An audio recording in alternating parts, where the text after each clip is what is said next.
नित्य चैतन्य में पधमई सत्य सौशील्यते विधमई नव्यता भव्यता दिव्य समग्रता सव्यमार्ग निर्देश समर्थता विमलं सरलं सनातनत्वं विदितं सुहितं साई प्रियत्वम् भवतरणानिकि शुभतरुणम् भवतरणानिकि शुभतरुणम् इति सत्य साई प्रेमावरणम् इति सत्य साई प्रेमावरणम्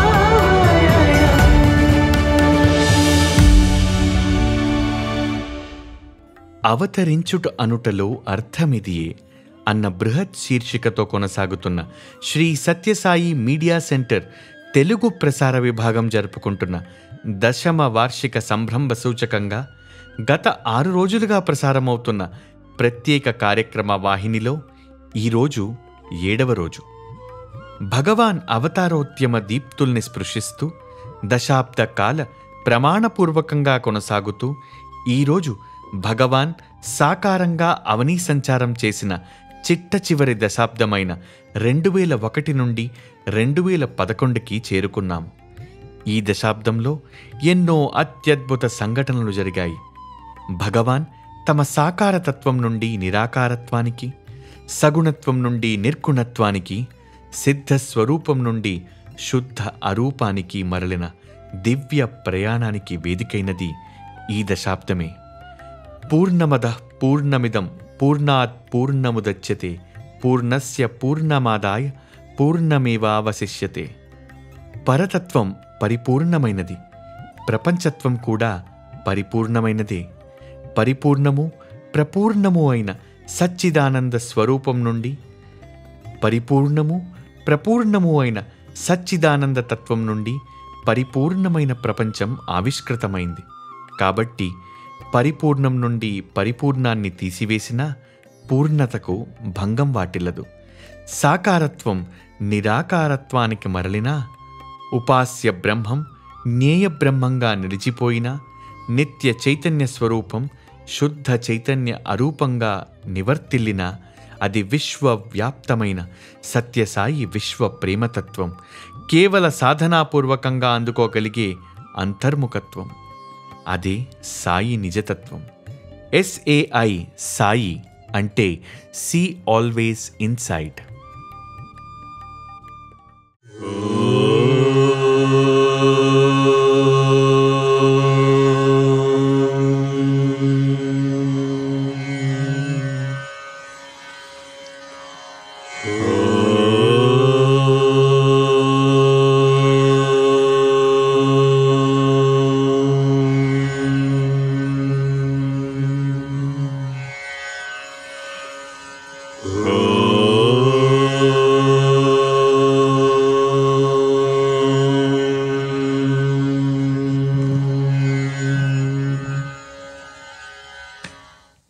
ఓం శ్రీ సాయిరామ్.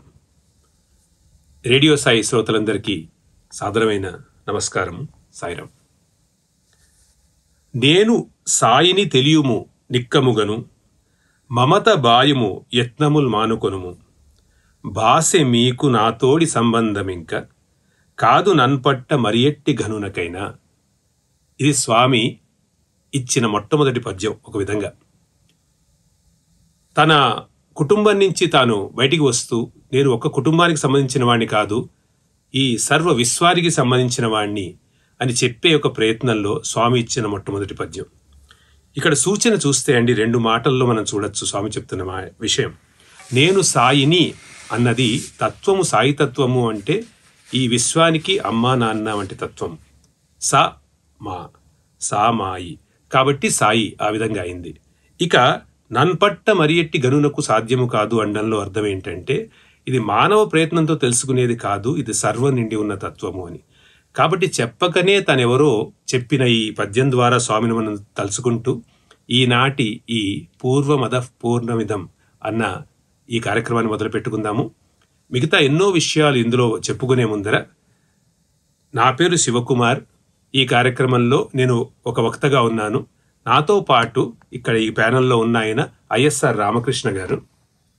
రామకృష్ణ గారు, మీ గురించి మీరు ఏమైనా చెప్తారా? సాయిరామ్ అండి. నా పేరు ఐఎస్ రామకృష్ణ. నేను పుట్టపర్తిలో Shri Sathya Sai institute of higher లెర్నింగ్లో 1990 నుంచి 93 వరకు కూడా బిఏ ఎకనామిక్స్ చదివాను.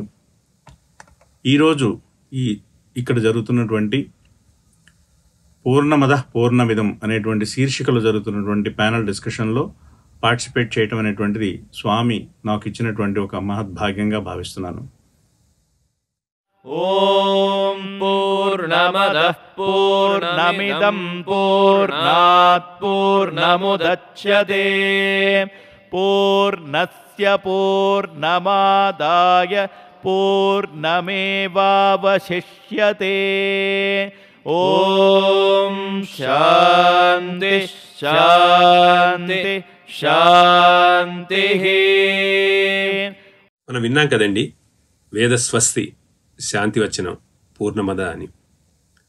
స్వామి తాను ఎవరు అని మనకి నేను సాయిని అని తెలియము అన్నప్పుడు కేవలం మనం సాయి అంటే ఒక శరీరము లేక ఒక నామం అనుకుంటాం.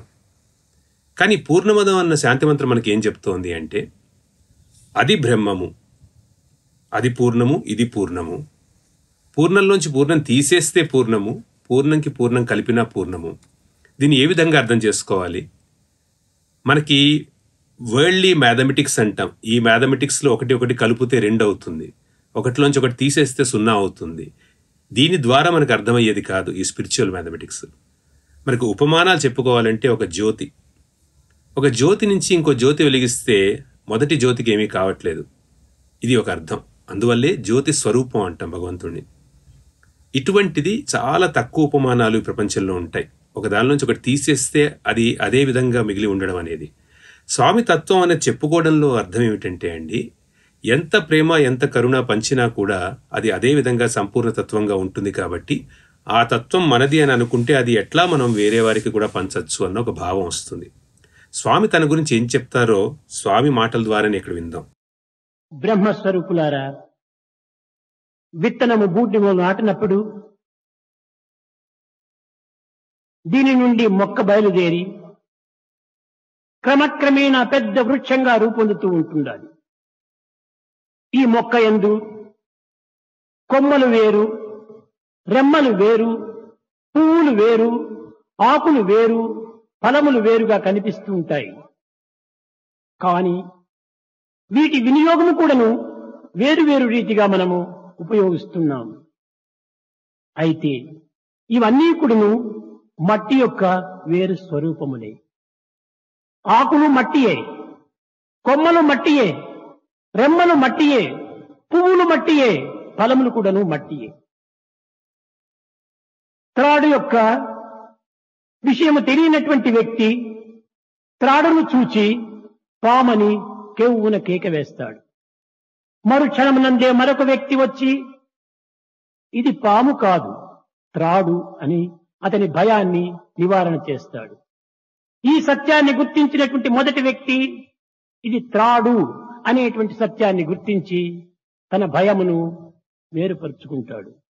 పూర్వము తాను చూడక పూర్వము త్రాడే, చూచి పాముని భయపడినటువంటిది త్రాడే. ఇది పాము కాదు ఇది త్రాడు అని మరొకరు చెప్పినప్పుడు దీన్ని చక్కగా అర్థం చేసుకున్నప్పుడు కూడా త్రాడే.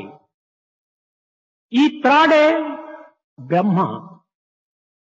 కానీ అజ్ఞాని అనేటువంటి వ్యక్తి దీనిని జీవేశ్వర ప్రకృతి అనేటువంటి సర్పముగా విశ్వసించాడు. కానీ ఒక జ్ఞాని వచ్చి ఇది పాము కాదు త్రాడు అని, ఇది ప్రకృతి కాదు ఇది బ్రహ్మనే అనేటువంటి సత్యాన్ని ప్రబోధిస్తూ ఉంటాడు. జగత్తునందు సర్వత్రా కూడాను మనకు కనిపించినటువంటి దృశ్యమంతా కూడాను బ్రహ్మస్వరూపమే. కానీ కొంతమంది బ్రహ్మ ఎక్కడ, మేమెక్కడ, మేము సామాన్యమైనటువంటి మానవులుగా మేము జీవిస్తున్నాము, బ్రహ్మ సర్వవ్యాపకుడు, సర్వంతర్యామి, సర్వశక్తిమయుడు అనేటువంటి రీతిగా వర్ణిస్తూ ఉంటారు. కాదు కాదు, ఆ దివ్యత్వమైనటువంటి, ఆ సర్వశక్తిమయమైనటువంటి, సర్వజ్ఞమైనటువంటి ఆ బ్రహ్మనే నీవు. ప్రకృతి యొక్క భావము చేతనే నీవు కేవలం మానవునిగా భ్రమిస్తున్నావు. భగవంతుని ప్రత్యేకంగా చూడాలని నీవు ఆశిస్తున్నావు. పశ్యన్నపి చ నపశ్యతి మూఢో మూఢో.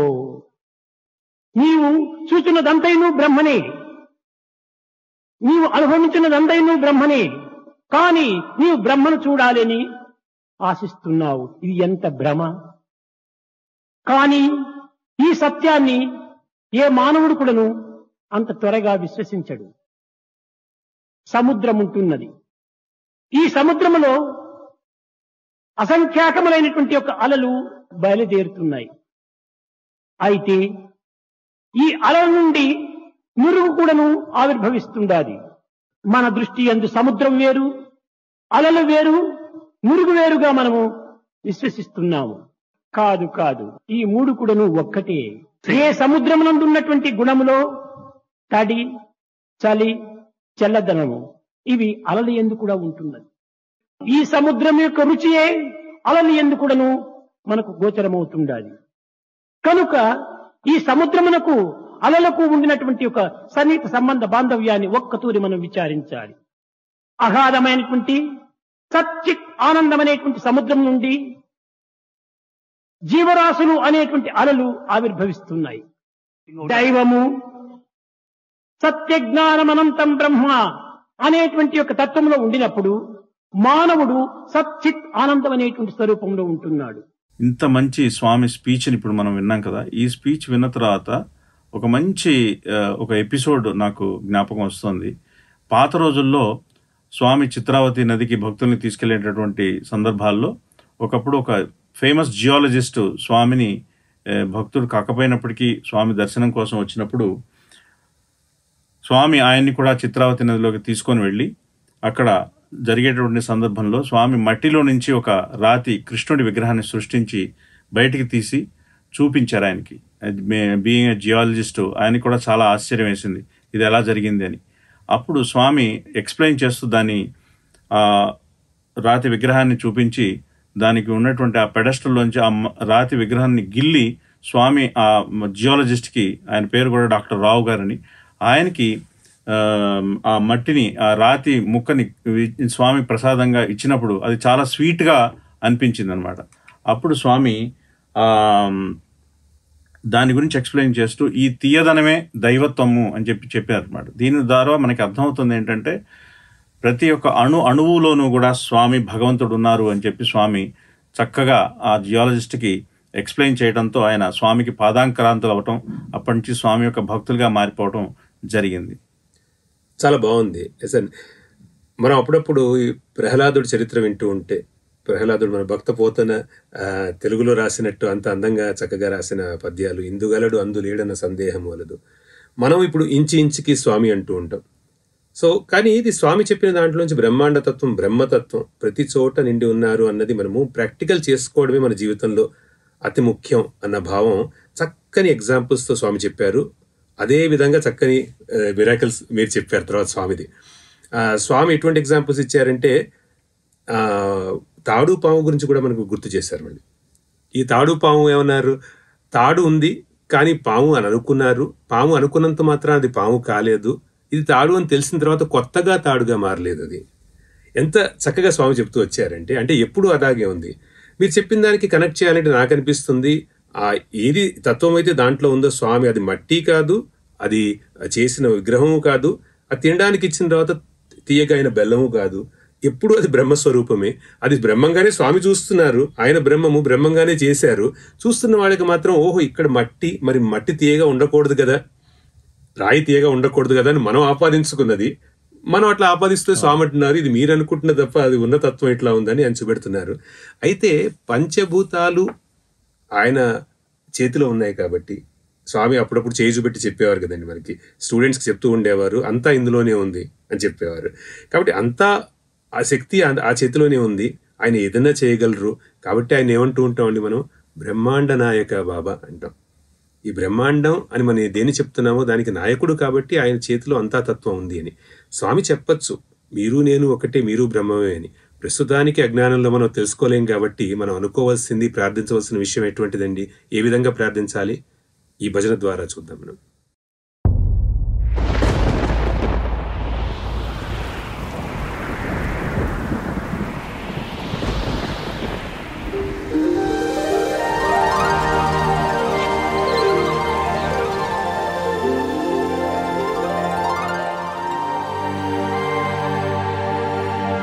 ब्रह्मांड नायका बाबा परतिपुरीश्वर बाबा,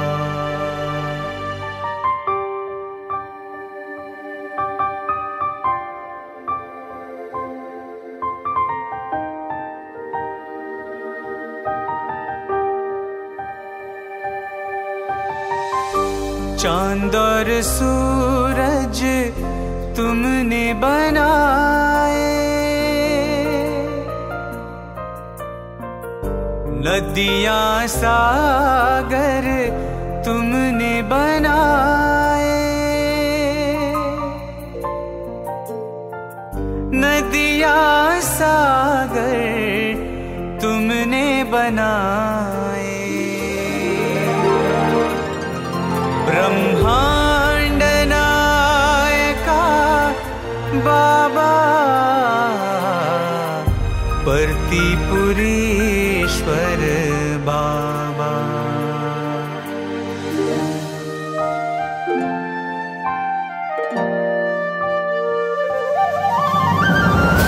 अयोध्या नगरी तुमने बनाई, द्वारका नगरी तुमने बसाई, शिरडी परती तुमने बनाई, बाबा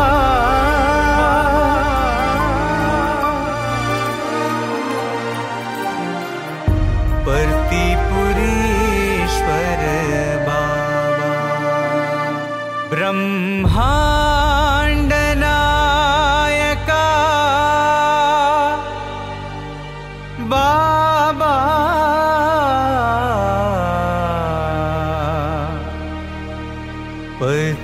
परतिपुरीश्वर बाबा.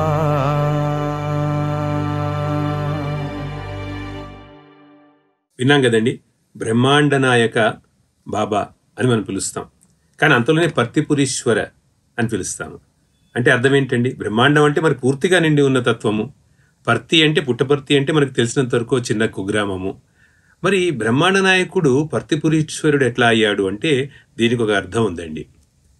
స్వామి తన పిల్లల్లాగా తన అంశలానే మనందరినీ చేసినా కూడా బ్రహ్మాండ నాయక అయోధ్య నగరి తుమ్నే బనాయి, ద్వారక నగరి తుమ్నే బనాయి, మరి మమ్మల్ని బనాయి కూడా స్వామి చేశారు. స్వామి అంతా చేస్తున్నారు. అయినా చేసిన తర్వాత మనలో ఒక నేను సెపరేట్, నేను వేరు అన్న ఒక భావం ఉండడం వల్ల స్వామి వేరుగా కనబడతారు మనకి. అది మన అజ్ఞానం. దాని గురించి ఇప్పుడు మనం మాట్లాడుకోకలే. కనబడినప్పుడు ఏమవుతుంది, మనకి ఈ జగత్తును చూసేసరికి వేరే వారందరిని చూసిన భయం వేస్తుంది. ఇది నన్ను ఏం చేస్తుందో, ఈ భయం వేసేసరికి భగవంతుడి వైపే మళ్ళీ తిరిగి స్వామి ఇదంతా నాకు భయం వేస్తోంది కాబట్టి దీని నుంచి నాకు రక్షించండి అని మనం వేడుకున్నప్పుడు ఆయన మనకి తన రూపం మనకి చూపెట్టే విధానాన్ని ఈశ్వరుడు అంటాం మనం. అంటే జీవుణ్ణి జగత్తు నుంచి కాపాడడం అనేది ఒక అజ్ఞానం. ఇందాక స్వామి చెప్పారు తన డిస్కోర్స్లో, జీవ జగత్ ఈశ్వరులు అనేది అజ్ఞానం అని చెప్పారు స్వామి. అయినా కూడా ఒక చిన్న పిల్లవాడు ఎవరో ఒక కల వచ్చింది అని ఏడ్స్తే అమ్మ సముదాయించినట్టు మనం కూడా ఈ అజ్ఞానంలోనే స్వామి నాకు భయం వేస్తోంది జగత్తును చూస్తే అని స్వామి సముదాయిస్తారు. కానీ సముదాయించడానికి ఎలా రావాలి? ప్రేమపూరితమైన రూపం తీసుకుని వస్తారు. ఈశ్వరుడు పర్సనల్ గాడ్ అంటాం, ఆ పర్సనల్ గాడ్ లాగా వస్తారు. స్వామి సర్వదేవతాతీత స్వరూపుడు, స్వరదేవతా స్వరూపుడండి. ఆయన పర్సనల్ గాడ్గా ఎట్లా వస్తారన్నది వేదంలోనే చెప్పబడింది. ఈశావాస్య ఉపనిషత్తులో ఇందాక మన శాంతి మంత్రం విన్నాము, అందులోనే మొట్టమొదటి శ్లోకం మనం చూసుకుంటే అదేం చెప్తుందో చూద్దాం. అది ఈశ్వరతత్వం గురించి చాలా చక్కగా చెప్తుంది. ఓం ఈశావాస్యమిదగుం సర్వం యత్కించ జగత్యాం జగత్ తేన త్యక్తేన భుంజేత మా ఘృతః కస్య సిద్ధనం కుర్వన్నేవేహ కర్మాణి జిజీవిషేత్ శతగుం సమాహ ఏవం త్వయి నాన్యతేతోస్తి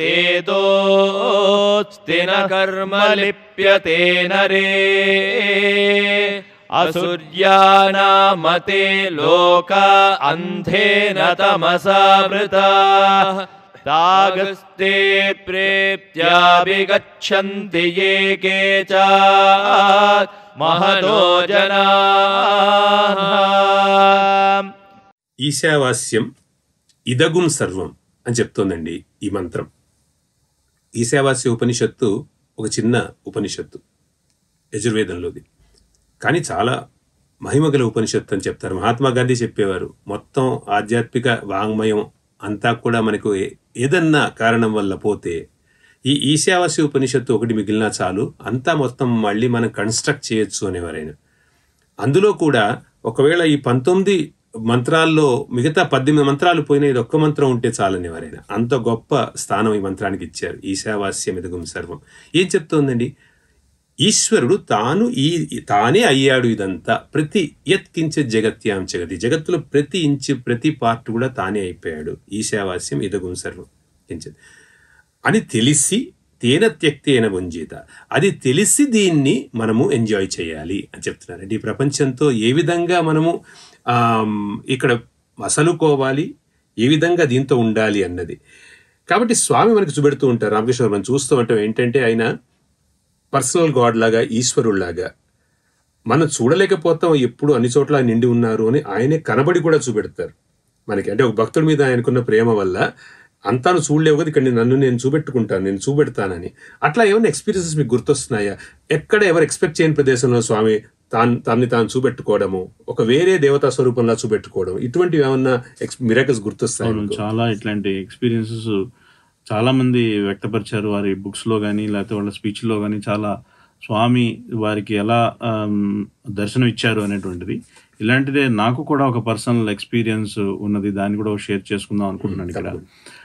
ఇది ఎలా జరిగిందంటే, స్వామి స్టూడెంట్గా నేను చేరబోయే ముందు అసలు స్వామి భగవంతుడైతే ఎలా నమ్మాలి అనేటువంటి ఆ డౌటింగ్ పీరియడ్లో ఉన్నప్పుడు స్వామి అందరూ చెప్తుండేవారు, మా రిలేటివ్స్ అందరూ కూడా, స్వామి భగవంతుడు, స్వామి వెంకటేశ్వరుడు, మనల్ని అందరినీ నమ్మినటువంటి వెంకటేశ్వరుడు అని స్వామి గురించి చెప్తున్నప్పుడు ఎలా నమ్మాలి ఏంటి అనేటువంటి డౌట్స్ బాగా వస్తూ ఉండేవి.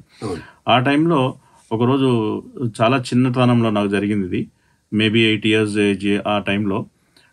అప్పుడు స్వామి సడన్గా ఒకరోజు కలలో కనిపించి, మేము ఎప్పుడూ కూడా భగవంతుడు అంటే వెంకటేశ్వర స్వామిని మేము నమ్మాం, కానీ అప్పుడు స్వామికి నాకున్నటువంటి డౌట్స్ ఏంటంటే, వెంకటేశ్వర స్వామికి ఉన్నట్టుగా స్వామికి ఏ విధమైనటువంటి శంఖచక్రాలు, నామాలు, గద ఇవన్నీ లేవు కదా, మనం ఎలా నమ్మాలి అనేటువంటి ఆ ఆందోళనతో ఆ డౌట్స్ ఉంటూ ఉండేవి. ఆ సందర్భంలో స్వామి కలలో కనిపించే ఒక రోజు స్వామి వెంకటేశ్వర స్వామి ఎలా ఉంటారు అనేటువంటిది నేను దూరం నుంచి స్వామి నన్ను చూస్తూ, మీ వెంకటేశ్వర స్వామి లాగా నాకు నామాలు లేవు అని చెప్పి నువ్వు డౌట్ పడుతున్నావు కదా, అలాంటి డౌట్స్ ఏం పెట్టుకోకర్లేదు, ఎందుకంటే నేను ఏ నామాలు నేను పెట్టుకోను, కానీ అందరికీ కూడా ఎలాంటి నామాలు పెట్టాలో నాకు తెలుసు అని చెప్పి స్వామి చాలా చక్కగా నన్ను దగ్గరికి పిలిచి ఈ విషయం చెప్పి స్వామి అప్పుడు స్వామి చాలా క్లియర్గా నాకు చెప్పినటువంటి సందర్భం. అయితే ఏంటంటే ఇక్కడ ఇంకొక మహత్తరమైనటువంటి అనుభవం ఏంటంటే, స్వామి నేను స్టూడెంట్గా జాయిన్ అయిన తర్వాత ఒక 2-3 సార్లు ఈ విషయాన్ని స్వామి నాతో ప్రస్తావించటం, నీకు వెంకటేశ్వర స్వామి నువ్వు దైవం అని నమ్ముతున్నావా, నువ్వు వైష్ణవుడు అయితే నువ్వు వెంకటేశ్వర స్వామి దైవం అనుకుంటున్నావా, అట్లాంటిది ఏమీ లేదు అని చెప్పి నేనే నీకు కావాల్సినటువంటి వెంకటేశ్వరుని, నువ్వు అనుకుంటున్నటువంటి వెంకటేశ్వరుని అని చెప్పి స్వామి చక్కగా చాలాసార్లు కూడా దాన్ని గట్టిగా చాలా ప్రొఫౌండ్ ఇదితో స్వామి చెప్పారు నాకు. ఇది చాలా అద్భుతమైనటువంటి ఎక్స్పీరియన్స్. భగవంతుడు అనేటువంటి వాడు ఏ రూపంలో ఎవరికి ఎలా కావాలో అలా ఉండి అందరికీ కూడా దర్శనమిస్తున్నటువంటిది నమ్మటానికి ప్రత్యక్షంగా జరిగినటువంటి ఒక మంచి ఎక్స్పీరియన్స్. సో స్వామి ఈశ్వరుడు, పరబ్రహ్మ అని చెప్పి మనం అనుకుంటున్నాం కాబట్టి ఎవరికి ఏ విధంగా స్వామి దర్శనం ఇవ్వాలో వారందరికీ కూడా ఇచ్చినటువంటి ఎన్నో ఎక్స్పీరియన్సెస్ మనందరం విన్నాం. అవును, అలాంటి వాటిలో ఇదొకటి అని చెప్పి నేను అనుకుంటున్నాను. చాలా బాగుంది చెప్పిన మాట. స్వామి అన్న మాట, మీకు ఏ నామం అని మీరు కన్ఫ్యూజ్ అవుతున్నారా? మీకు నామాలు కూడా నేనే పెడతాను అన్న దాంట్లో మనం ఆలోచించాలండి. ఎందుకంటే మనం మానవులు ఒకళ్ళు పెట్టుకునే నామాలు వేరు, ఈ నామాలు కాదు స్వామి చెప్తున్నది. ఇక్కడ నామం అంటే ఏమిటంటే మనము వైష్ణవులం కావాలా, మనకి ఎటువంటి విశ్వాసం రావాలి అన్నది రూఢీ చేసేది నేను అని స్వామి చెప్తున్నారని నాకు అనిపిస్తుంది.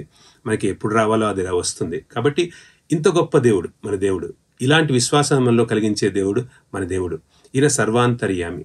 స్వామి ఒకసారి నాకు గుర్తుందండి, 93లో మందిరంలో ఉపనిషత్తుల గురించి స్వామి మాట్లాడుతున్నారు. అప్పుడు మాట్లాడినప్పుడు స్వామి అన్నారు, అంటే చాలా చలోక్తి ఒకటి వేశారు స్వామి. చూడండిరా, కోరుకుంటారు వెంకటేశ్వర స్వామికి మొక్కులు మొక్కుకుంటారు.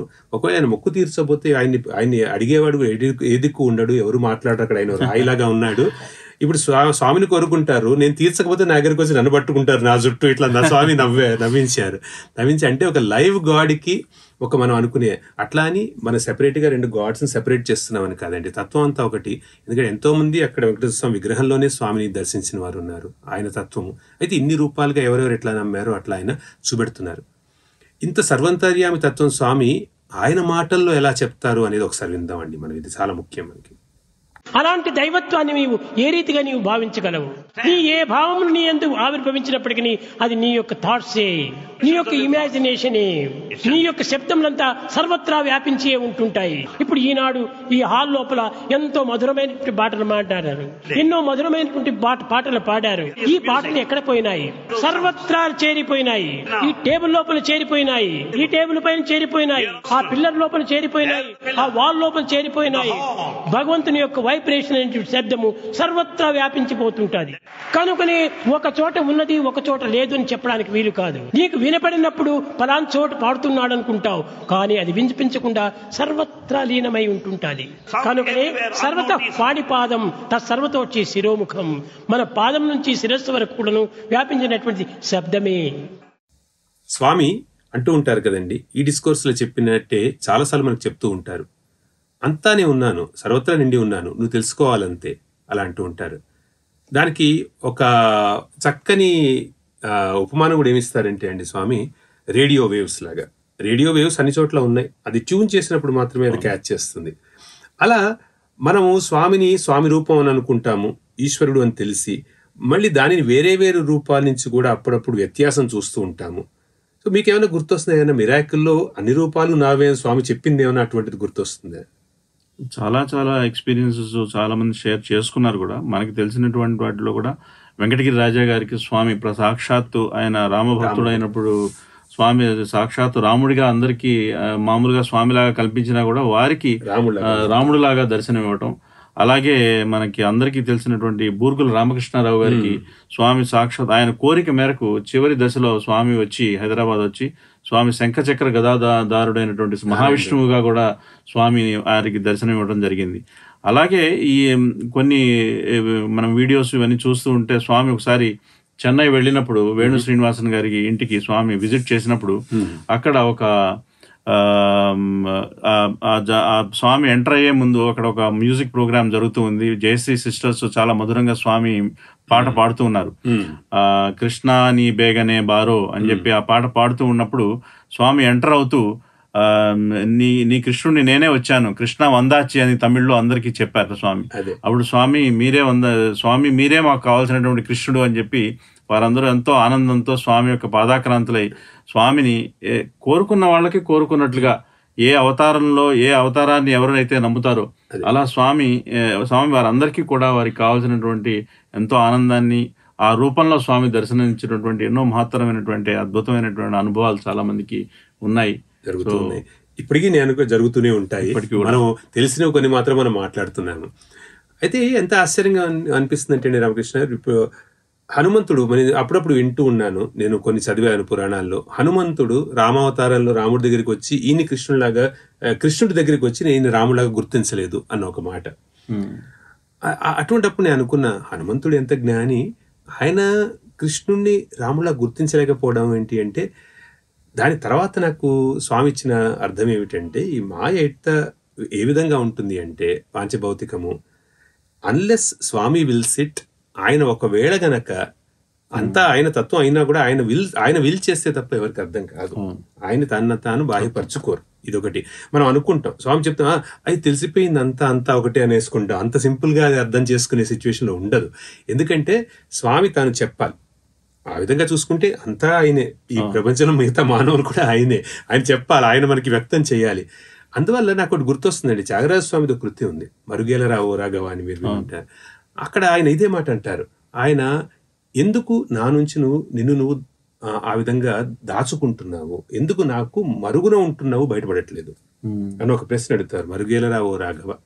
ఆయన అంటారు అందులో, అన్ని నీవనుచు అనుపల్లవిలో మొట్టమొదటి అంటారు, మరుగేల చరాచర రూప పరాత్పర సూర్య సుధాకర లోచన. అంటే సృష్టి మొత్తం గుర్తు చేశారు ఆయన, ఇదంతా నువ్వే కదా. మరి ఇంత అంటే అందులో ఒక చమత్కారం ఏంటంటే, ఇంత బాహ్యంగా ఉన్న నువ్వు ఎట్లా మరుగవగలిగావు అనేది ఒక చక్కని చమత్కారం. దాని తర్వాత మళ్ళీ ఆయన అంటారు, బయట చూశాను ఇదంతా ఇంత విశ్వము, ఎక్కడా కూడా అయినా కూడా నిన్ను గమనించలేకపోయాను నేను, కాబట్టి ఇంకా కళ్ళు మూసుకుని లోపల చూసుకున్నా. అన్ని నీవనుచు అంతరంగమున తిన్నగా వెదకి తెలిసి కొంటినయ్యా. అక్కడ తెలిసావు స్వామి, నాకు బయట తెలియలేదు. నిన్నే గాని మదిని ఎన్నజాల నరుల. ఇది మోస్ట్ ఇంపార్టెంట్, అందరికి డివోటీస్ కనిపిస్తుందండి. ఏ ఈశ్వరు రూపంలో మనకి సాక్షాత్కరించారో అది చాలు. మనకి 10 రూపాలు కావాలని మనం అనుకోక్కర్లేదు, ఈశ్వర రూపం ఒకటి చాలు. నిన్నే గాని మదిని ఎన్నజాల నరుల నన్ను బ్రోవుమయ్య త్యాగరాజనుత అని ఆయన పాడారు. కాబట్టి ఈ పాట కూడా కొంచెం మనం విందాం, ఎందుకంటే వింటున్నప్పుడు మనకి చక్కని భావం కలుగుతుంది. కాబట్టి ఈ పాట ఒకసారి విందామండి. మరుగేలరా ఓ రాఘవా, మరుగేలరా ఓ రాఘవా, మరుగేలరా ఓ రాఘవా, మరుగేలరా ఓ రాఘవా, మరుగేలరా ఓ రాఘవా, మరుగేలరా ఓ రాఘవా.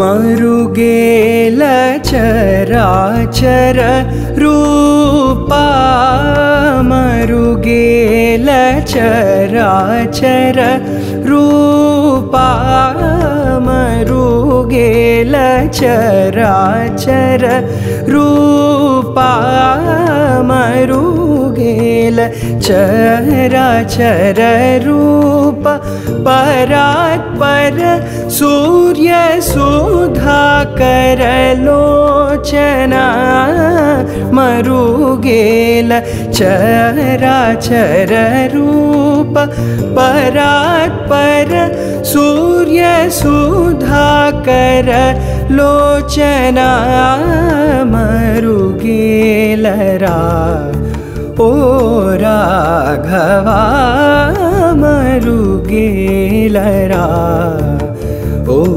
రాఘవా.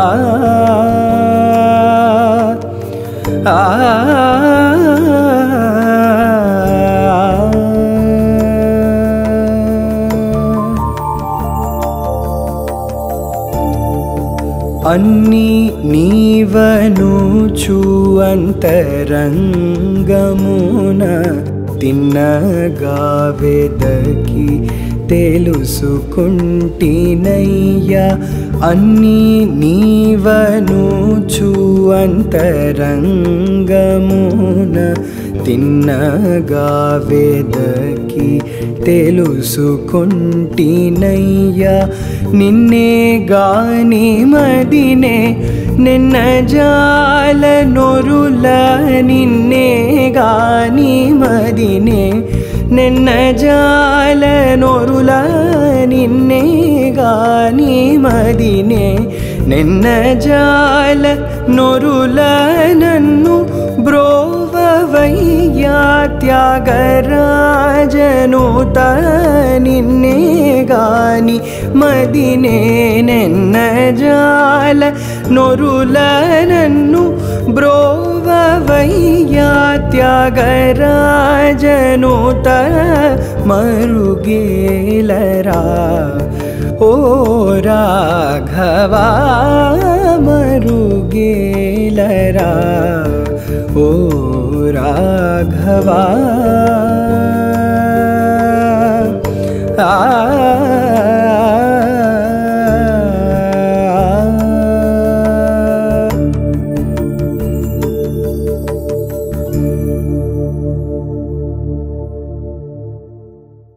విన్నారు కదండి. ఈ పాటలో రామకృష్ణ గారు స్వామి ఆయన అద్వైత తత్వం ఒక విధంగా బ్రహ్మాండ తత్వము అంటే స్వామి అంటే ఇక్కడ నేను త్యాగరాజ స్వామి అంటున్నాను. ఆయన స్వామి బ్రహ్మాండ తత్వము, స్వామి ఈశ్వర తత్వం రెండు చూపెడతారు. అది మనకందరికీ చాలా అంటే భక్తుడు ఏ విధంగా చూడొచ్చు అనేది మనకి బాగా అర్థమవుతుంది. అదే విషయము మనకి వేదం చెప్తుంది.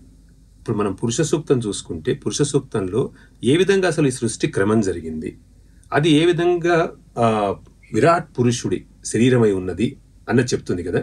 కాబట్టి అక్కడ మరుగులో ఏముంది, మరుగున పడింది ఏమిటి, మరుగున పడంది ఏమిటి అనేది చాలా క్లియర్ గా చెప్పారన్న అభిప్రాయం. ఒకసారి విందాం ఏం చెప్తుంది వేదం.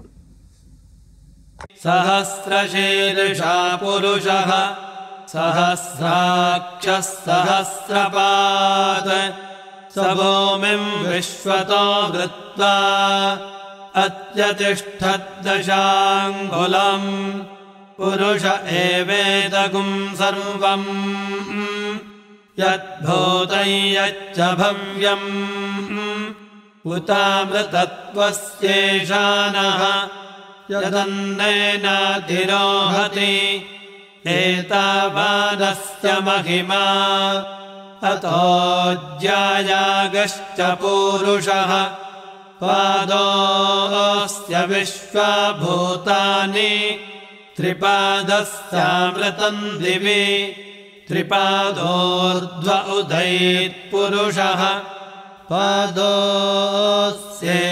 భవాత్ పునః తతో విశ్వం వ్యక్రామత్. సో పురుష సూక్తంలో అన్నమాట ఏమిటండి? ఒక పావు భాగం మాత్రమే ఇక్కడ మనకి కనబడుతోంది. మనకి కనబడే దృశ్యగోచరమైన ప్రపంచం. అదృశ్యంగా అంటే దీని వెనకాల దీన్ని మొత్తం నడిపిస్తున్నది 3 పాళ్ళు ఉంది. 3/4 అంటాం మనం. ఇది ఉంది అది అని పురుష సూక్తం క్లియర్గా చెప్తుంది. ఈ విధంగా ఈ సృష్టి క్రమం జరిగింది అని చెప్తూ ఇంకా ఎన్నో విషయాలు చెప్పింది అనుకోండి. అయితే స్వామి ఇదే విషయాన్ని పిల్లలకు కూడా ఎన్నో వేరే వేరే విధానాలు చెప్పుంటారన్న అభిప్రాయం అండి.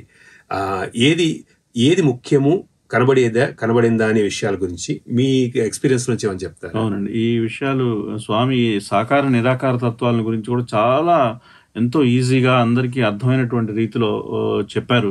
అనేక మనం పుస్తకాల్లో కూడా చదివాం.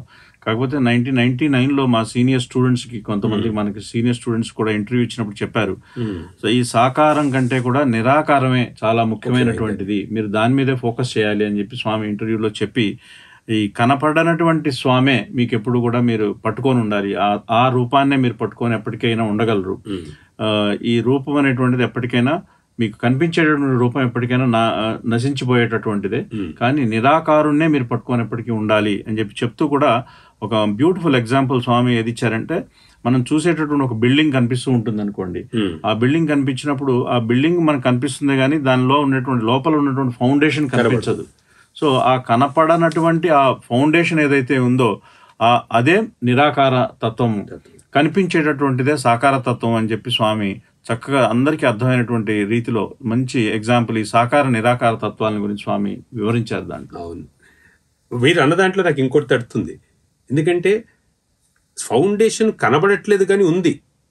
ఇది చాలా ముఖ్యమైన మాట. ఎందుకంటే ఇది లేకుండా అదెలా ఉంది అనేది. ఇంకోటి, ఎవరన్నా కనుక ఒకవేళ ఫౌండేషన్ కట్టి బిల్డింగ్ కట్టక ముందు వెళ్తే వాళ్ళు కనబడేదేమో కూడా. ఈ విధంగా అర్థం చేసుకోవచ్చు మనం. అంటే అర్థం ఏమిటంటే ఆ లెవెల్కి వెళ్ళిన మునులు గాని, ఆ ద్రష్టలు గాని, వారికి కూడా ఆ నిరాకార తత్వాన్ని అనుభవిస్తున్నారనమాట వారు. అందువల్ల వాళ్ళు చెప్పగలుగుతున్నారు నిరాకారం ఉందని. ద్రష్టలు మనకి కనబడలేకపోతుంది, మనం చూడలేకపోతున్నాం కాబట్టి లేదనుకుంటున్నాము.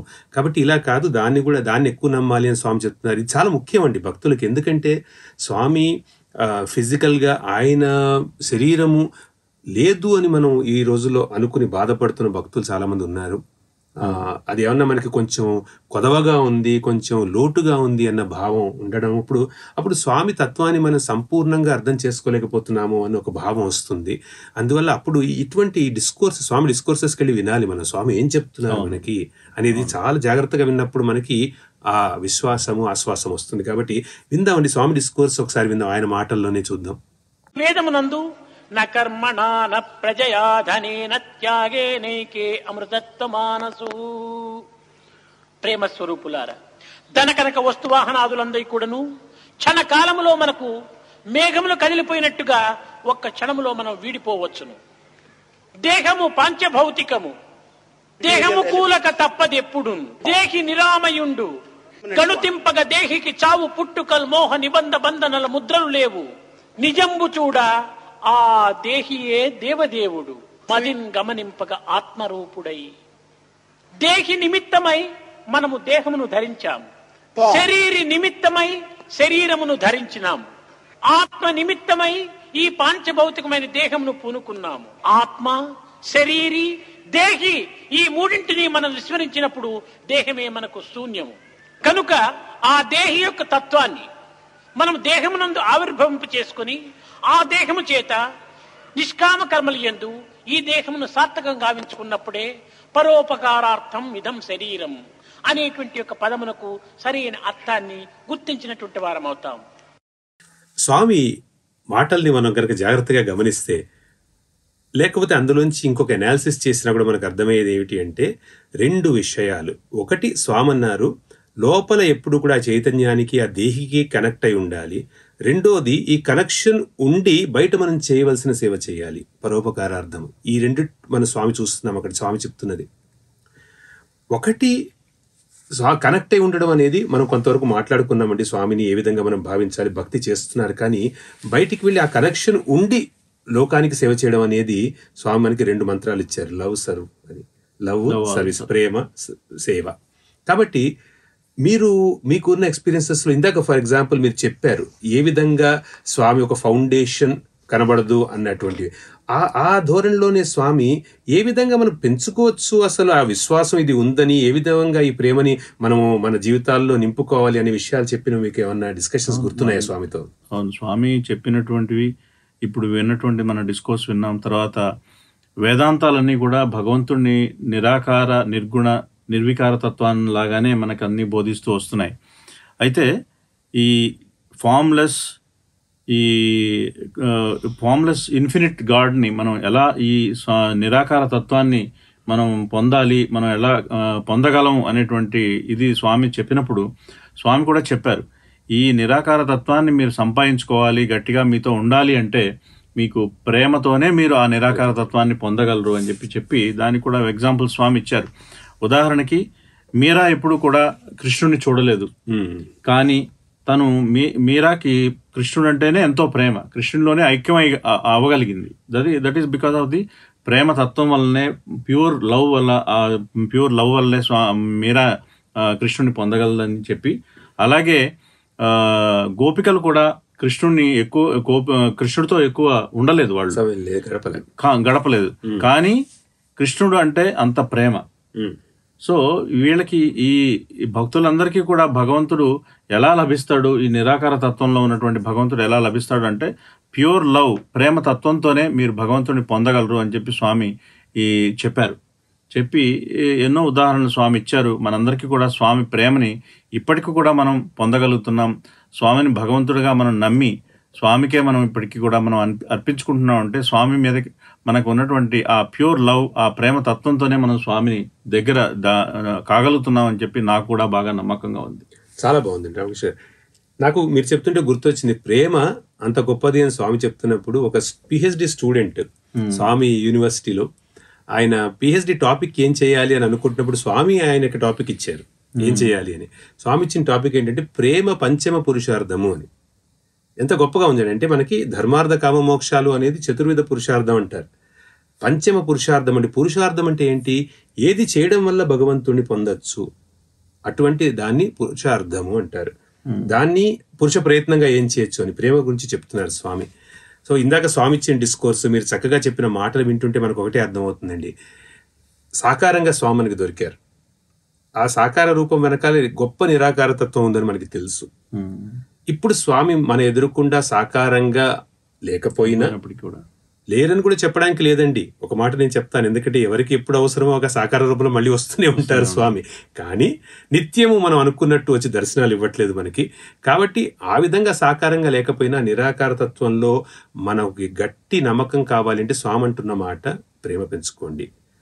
ప్రేమ పెంచుకోవాలి అంటే సేవ కూడా చేయండి. సేవ ప్రేమలు రెండు మనకి కావాల్సినవి అన్నది చెప్తున్నారు. కాబట్టి స్వామి యందు నా ప్రేమతత్వము ఎలా ఉంటుంది అని అనుభవించడానికి మనం చక్కగా ఈ పాట వింటూ, ఈ లాలిపాటతో స్వామి ప్రేమలోకి మనం జారుకుందాం.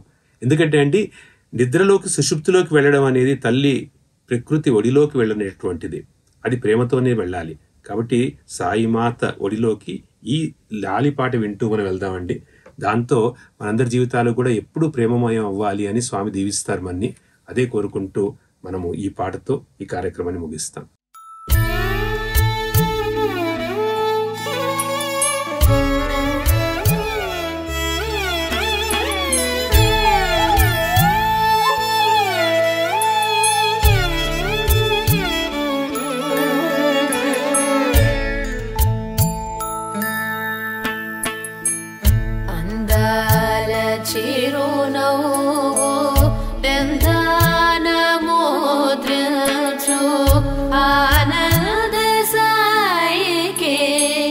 వందనాలు అందాల చిరునవ్వు నిర్దానము దృశు ఆనంద సాయికే వందనాలు అందాల చిరునవ్వు నిర్దానము దృశు వందనాలు.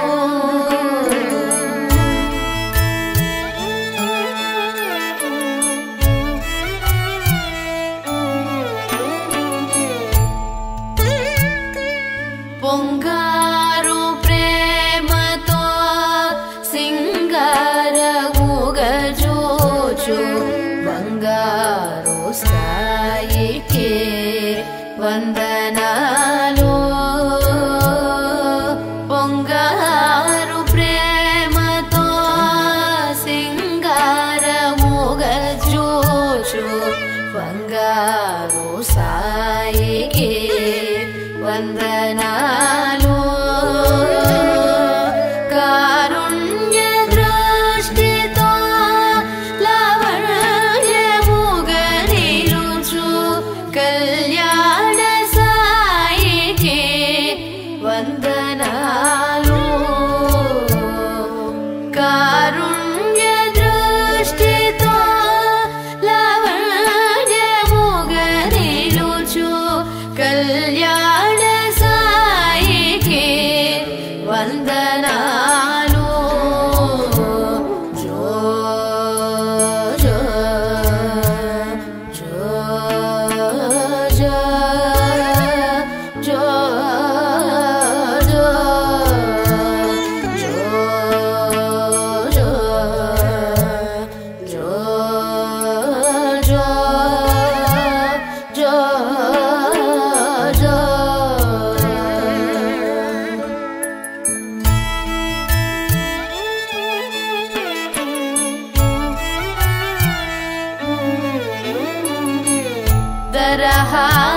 దరహాసమోముతో పరిహాసములు బల్కు పరమాత్మ సాయికే వందనాలు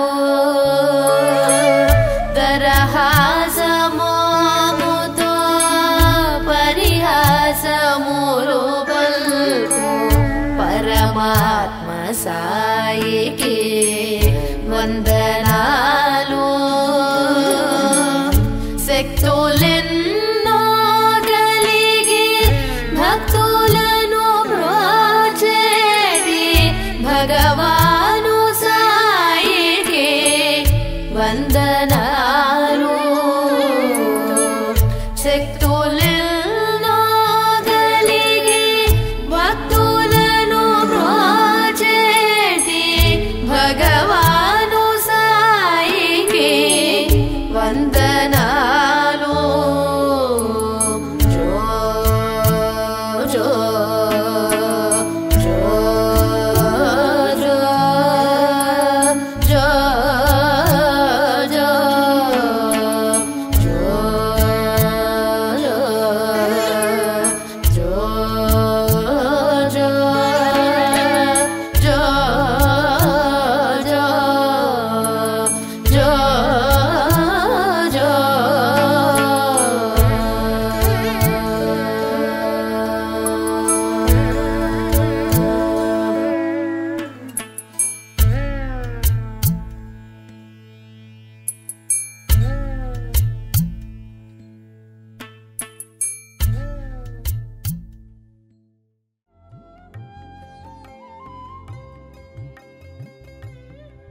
మానవోద్ధరణకిది మంగళాశాసనం, విశ్వ ప్రేమకి ఇదే వైభవోద్దీపనం. విద్యా సుహృల్లలిత సద్య ప్రచోదనం, సర్వశోభస్కరం శుభద సంపత్కరం. నవనవోద్ధృత సదృశ లావణ్య సాకార తేజం, భవ భవావతరణ మనిష భవ్య సాధనోత్తేజం. వల్మీకపురవాస ఉన్మీలిత క్షేత్ర ఉన్మేష ఘృణనేత్ర ఈశ్వరాంబాపుత్ర అని కొనియాడబడే భగవాన్ శ్రీ సత్యసాయిబాబా వారి దివ్య అవతారోద్యమ స్రవంతిలో అలలు అలలుగా, తెరలు తెరలుగా, చిత్రావతీతరంగ ధ్వనుల్లో విజయధ్వనిగా, కలధ్వనిగా ప్రతిధ్వనించే మైలురాళ్ల వంటి ఘట్టాలని ఇతివృత్తంగా తీసుకొని అవతరించుట అనుటలో అర్థమిదియే అనే బృహత్ శీర్షికతో దశాబ్ద కాలప్రమాణ ప్రాతిపదికన కొనసాగిన ప్రత్యేక కార్యక్రమ వాహిని ఈ రోజుతో ఒక తీరం చేరుకుంది. ఇది ఒక అనంత వాహిని, సత్యసాయి భగవానుని ప్రేమవాహిని. అవతార కాలానికి పరిమితి ఉండవచ్చు, కానీ అవతార ఉద్యమం అప్రతిహతం, అవిచ్ఛిన్నం, అజరామరం. భగవాన్ ప్రసరించిన ప్రేమ కిరణ స్రవంతి ఈ విశ్వ చైతన్యంలో విలీనమై విలసితమై సితమై విశ్వ జనులందరికీ నులివెచ్చని దయాపూర్ణమైన అనుగ్రహ వాహిని స్పృశించాలని ప్రార్థిస్తున్నాం స్వామి.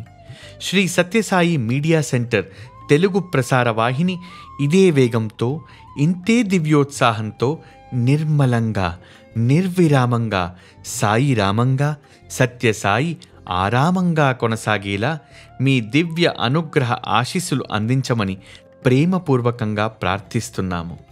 సర్వ సమర్పణా భావంతో ఈ ప్రత్యేక ప్రసారాలని మీ దివ్య పాదపద్మాల చెంత సవినయంగా సమర్పిస్తున్నాము. జై సాయిరాం.